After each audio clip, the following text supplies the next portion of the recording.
13 barangay sa Dagupan City ang mahigpit na minomonitor ngayon ng CDRRMO dahil sa banta ng pagbaha. May ulat si Claire Lacanilaw Dungka. Nakataas pa rin sa red alert status ang Dagupan City Disaster Risk Reduction and Management Office dahil sa patuloy na pag-ulan.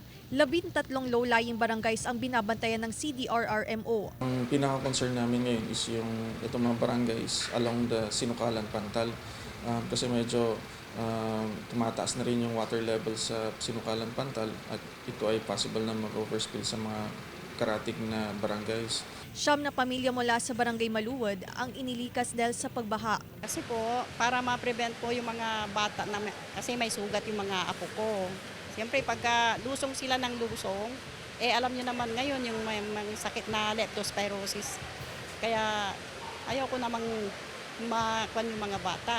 Dahil sa posibleng pagtaas pa ng baha, inalerto ng BDRRMO ang mga residente at tumikas kung kinakailangan. Nakahanda naman daw ang relief goods na ipapamahagi sa mga residente. Sa ngayon, medyo tumataas yung tubig natin kaya yung ating mga constituents sa mababang lugar tumawag para mag-ask kung pwede na silang mag-evacuate. So ang barangay naman laging naka-ready, so kinuha na natin sila.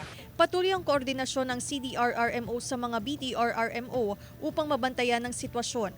Kasama si Henry Dumincil, Claire Lacanilaw Dungka, One North Central Luzon.